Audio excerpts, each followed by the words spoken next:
fantastic win. Probably the biggest upset of the summer split so far, in my opinion, with SK toppling H2K. We're going to take a look at some of the other players who we feel we should highlight this week as the 5 OP, as it were. Let's start with the man who had all the feels going. It is, of course, Jankos. He showed up big yesterday on Gragas, had a fantastic performance today.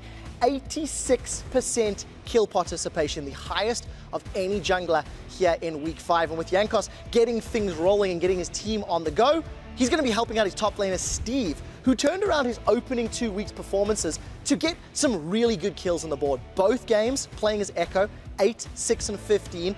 And it was the first time we've seen Steve really get into the groove and really start to punish whoever was put up in front of him. The next man I want to talk about is Peke. And he played Vladimir, nothing too surprising, but what was great to see from Peke is just how he played aggressive early. The rest of his team's been carrying leading up till this week, and today and yesterday he picked up the slack. If you take a look at some of the damage on Varus, more than all of the Copenhagen Wolves combined. I think that's showing off, Peke. Now I'm going to challenge convention just a little bit and talk about some players who maybe didn't win all of their games, but I think they stepped up big. Betsy on Azir today, he picked up 7 kills on his Azir against Fnatic. He had some phenomenal Shurima shuffles, his positioning was good, and it's a performance that Betsy will need to keep doing if he wants to help turn Gambit's chances around here in the summer split. And there's one of those Azir plays we were talking about, really sticking it to Febiven. One more player, 0-2 on the week, however, a player that is showing a lot of versatility. Last week, Ryu played the Twisted Fate, the Lulu. This week, he plays the Varus, the Jace. These are vastly different playstyles.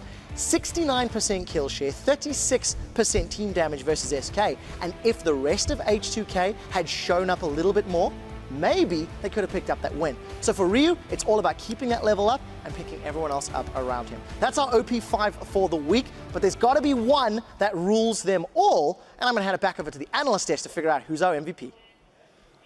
Thank you so much, QuickShot. Yeah, a lot of good players named already. The suspense. And, well, when it comes down to naming that MVP, we talked a lot about the Jace already, but one player really set the bar in week 5 for us. It is Fnatic's Febiven. Fantastic Jace performance. And Crepo, you called him underrated here before. I feel like, you know, when you do good in a good team, sometimes it's easy to...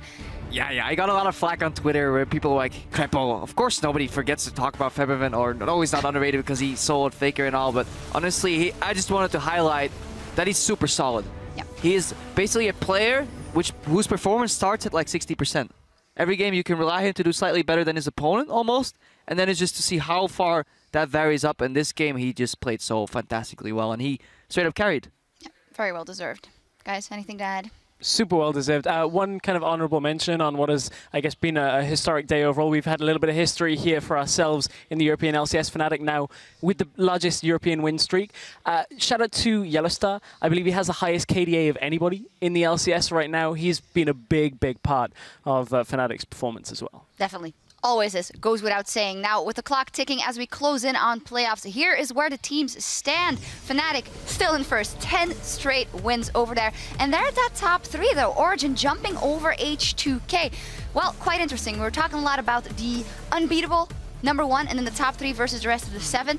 In H2K's plays, are you guys seeing maybe something being able to shuffle there from other teams? I mean, I think we do see some weakness in the early game for H2K when they're not in the lane swaps for a longer period, or if they don't manage to get their goal lead in that lane swap itself. So there's definitely things to work on for them. But the thing is, they are currently so far ahead of at least their 7 other teams, we can say. So they're almost securing that playoff spot, that they can afford to lose a few games, figure out some mistakes maybe, and then fix them before playoffs. That's what they're looking towards. But obviously, you want to secure that top 2. You want to get straight into the semi-final, so there's a higher chance of going to Worlds as well. Hey, maybe H2K and Fnatic are just learning how to play from behind. We saw Fnatic, it's almost too easy when they win the early game, so they set themselves behind a little bit, and they said, nah, let's see how far we can go before we actually get close to losing a game. Perhaps H2K did the same. I doubt it.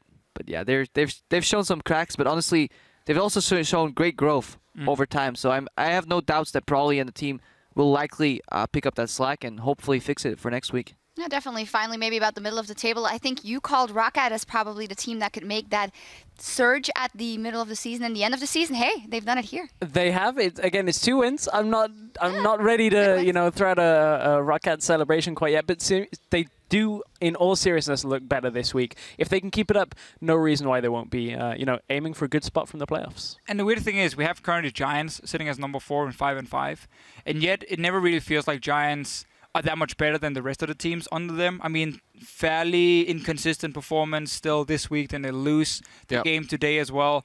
And it's really weird to rate Giants. I mean, again, it's still better than what we expected coming into the split, but I still feel like all these positions all the way down can still change so much. Yeah, super interesting. And with that in mind, we can look towards next week as we start with a clash between Gambit and the Copenhagen Wolves. And we'll have Giants who will face Fnatic. Tough task up ahead for them. And the Unicorns of Love will take on Origin. And that will also be our game of the week next week. So clear your calendar now. The action heats up here in Berlin next Thursday at 6 p.m. Central European Summer Time. That is 9 a.m. Pacific. But of course, you don't have to wait that long for your League of Legends fix. There's some North American LCS to hold you over until then. Starting tomorrow at 6 p.m. Central European Time, noon Pacific, and we're gonna have Team Impulse taking on Gravity, Liquid versus the #1 CLG, and Team Solo Mid squaring off against Team 8. Can't wait for those matchups as well. But that's it for us from here in Berlin. We're going to pass the LCS baton off to our friends. I knew it. Baton?